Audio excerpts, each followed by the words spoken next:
उज्जैन में global spiritual conclave रूह मैटिक का आयोजन किया जा रहा है। ग्लोबल स्पिरिचुअल कॉन्क्लेव हमारी समृद्ध संस्कृति और आध्यात्मिक परंपराओं को दुनिया के सामने प्रस्तुत करने का मंच बनेगा।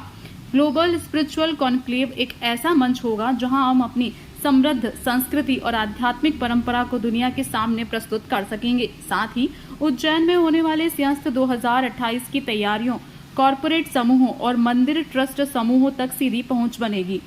इस कॉन्क्लेव का मुख्यमंत्री डॉक्टर मोहन यादव और केंद्रीय पर्यटन एवं संस्कृति मंत्री गजेंद्र सिंह शेखावत ने शुभारंभ किया। इसमें देश विदेश के कई आध्यात्मिक गुरु विचारक सहित 300 से अधिक महानुभाव शामिल हुए। साथ ही मुख्य वक्ता के रूप में आध्यात्मिक गुरु गौरांग दास और देश विदेश से कई आध्यात्मिक गुरु विचारक सहित 300 से अधिक महानुभाव शामिल हुए। अतुल्य भारत के हृदय मध्य प्रदेश में आध्यात्मिक और पर्यटन के क्षेत्र को एक नई दिशा देने के लिए पर्यटन मंत्रालय भारत सरकार के सहयोग से मध्य प्रदेश पर्यटन और पीएचडी चैम्बर ऑफ कॉमर्स एवं इंस्टीट्यूट के द्वारा होटल अंजुश्री उज्जैन में होने वाला यह सम्मेलन आध्यात्मिक पर्यटन को बढ़ावा देने, सांस्कृतिक विरासत का संवर्धन करने और जिम्मेदार आतिथ्य पर गहन चर्चा का एक महत्वपूर्ण मंच बनेगा। यह आयोजन न केवल पर्यटन उद्योग के लिए अपितु उन सभी के लिए महत्वपूर्ण है जो भारत की समृद्ध आध्यात्मिक विरासत को आधुनिकता के साथ जोड़कर देखना चाहते हैं। कॉन्क्लेव में पीएचडी सीसीआई केपीएमजी द्वारा आध्यात्मिक पर्यटन पर तैयार की गई एक विशेष रिपोर्ट भी जारी की जाएगी, जो इस क्षेत्र के भविष्य के लिए एक रोड मैप प्रस्तुत करेगी। यह कॉन्क्लेव कई महत्वपूर्ण सत्रों में विभाजित है, जिनमें आध्यात्मिक पर्यटन के विभिन्न आयामों पर विचार विमर्श किया जाएगा।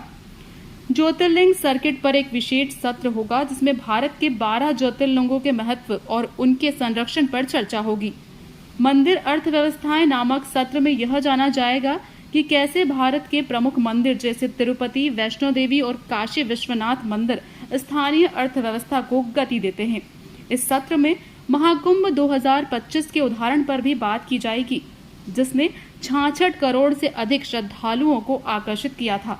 मुख्यमंत्री डॉक्टर मोहन यादव ने द्वितीय वैश्विक आध्यात्मिक पर्यटन कॉन्क्लेव को संबोधित करते हुए कहा कि हम सबका सौभाग्य है, यह काल की नगरी है और काल सबका समय नियत करता है। यह परमात्मा की कृपा है कि आज हम समय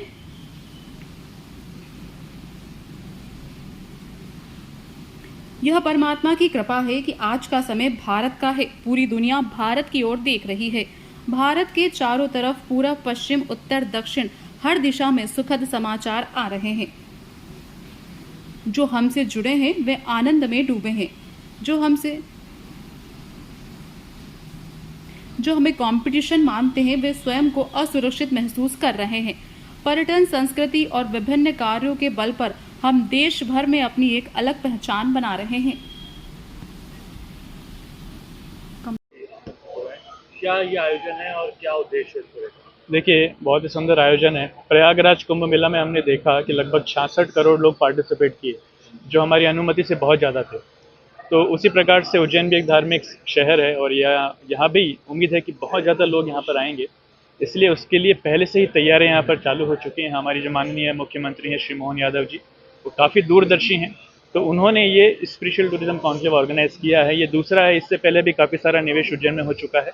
तो यहाँ पर भी यही विचार है कि आध्यात्मिकता को आगे बढ़ाने के लिए और कुंभ मेला को और अच्छे रूप से, सुचारू रूप से पालन करने के लिए जितने लोग बिजनेस मैग्नेट्स, बिजनेस टाइकून्स, ये सब आएंगे मिल करके उज्जैन शहर के विकास के लिए हम कार्य करेंगे, तो लोगों को कुंभ मेला में काफ़ी मदद मिलेगी। आपका कहाँ से आता है? मैं उज्जैन से ही हूँ। उज्जैन में हमारा इस्कॉन मंदिर है, वहाँ पे मैं को प्रेसिडेंट के रूप में अपनी सेवाएं दे रहा हूँ। धीर गौर दास मेरा नाम है। इस्कॉन मंदिर को लेकर क्या कुछ तैयारियां आने वाले समय में? इस्कॉन मंदिर हर साल कुंभ मेला में अपनी योगदान देता रहता है। प्रयागराज कुंभ मेला में भी हमने अडानी फाउंडेशन के साथ मिलकर के लगभग 1 लाख लोगों को रोजाना प्रसाद वितरित किया था।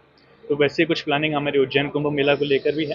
प्रसाद वितरण हमारा मुख्य कार्य रहेगा, यहाँ पर हरिनाम संकीर्तन मुख्य कार्य रहेगा और ग्रंथ वितरण हमारा मुख्य कार्य रहेगा। तो विश्व में इन सभी माध्यमों के कारण एक अलग ही शांति और आध्यात्मिकता का प्रचार फैलेगा। मेरा नाम धीर गौर दास, इस्कॉन उज्जैन का सह अध्यक्ष। इस कार्यक्रम में देश भर के तिरुपति बालाजी, शिरडी के साईं बाबा, आनंदपुर साहिब, इस्कॉन इंटरनेशनल या और ऐसे अलग अलग बड़े बड़े संस्थानों के कई सारे ट्रस्टी और कई सारे उससे जुड़े हुए संचालक गण आए हुए हैं। हमारे भी बाबा महाकाल से लगा करके मध्य प्रदेश के अंदर जब सरकार धार्मिक पर्यटन को बढ़ावा देने के लिए काम कर रही है, ऐसे में सेवा के काम कौन कौन से हो सकते हैं, आने वाले तीर्थाटन के यात्रियों की सुविधाओं का सब प्रकार से उनको कैसे ध्यान रखा जाए, इन सारी व्यवस्थाओं को लेकर के विस्तार से दिन भर सत्र चलेंगे।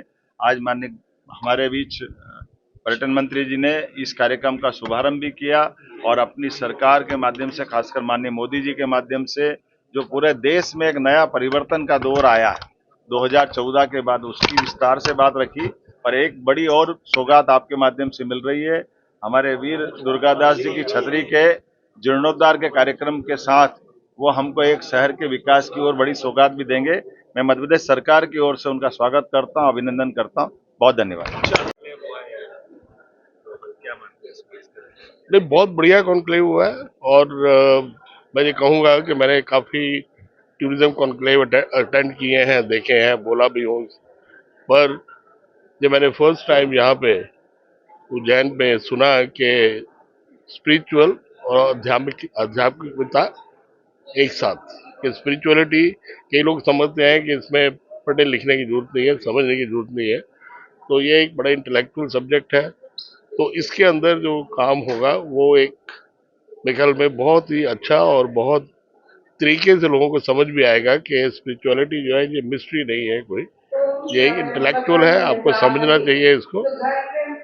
और तो एक नई चीज जो है मेरे को समझ आई है, जो कि मैं अपने प्रोफेशन में, खाने के प्रोफेशन में भी, जिसको मैं मानता हूँ कि खाना बनाना जो है स्पिरिचुअल एक्शन है, ये भी पार्ट ऑफ स्पिरिचुअलिटी है। बिना स्पिरिचुअलिटी के, बिना अपना माइंड की प्योरिटी के बिना खाना नहीं बनता है। अगर आप बिना प्योरिटी के खाना बनाते हैं तो वो भोजन नहीं है। जैसे मुख्यमंत्री ने बोला खाना और बात है भोजन, हमारे लिए भोजन भोग लगाते हैं, तो हम अपने अतिथि को भी या अपने बच्चों को भी घर में भी खाना बनाते हैं तो भोग लगता है। तो एक बहुत इंटेलेक्चुअल सब्जेक्ट है ये, और मैं बहुत खुश हूँ इस चीज में कि स्पिरिचुअलिटी के अंदर जो है वो भोजन का भी बहुत बड़ा पार्ट है। तो खाली पेट तो भगवान का नाम लेना भी मुश्किल है, तो इसका बहुत इंपॉर्टेंट रोल जो यहाँ पे दोनों कंबाइन हो रही है, ये एक बहुत बड़ी चीज है, बहुत बड़ी चीज है आगे जाने के लिए। मेरा नाम मंजीत गिल है, मैं शेफ हूँ, पिछले 50 साल से ज्यादा हो गए मेरे को खाना बनाते हुए। मैं इंडियन खाने में ही काम करता हूँ।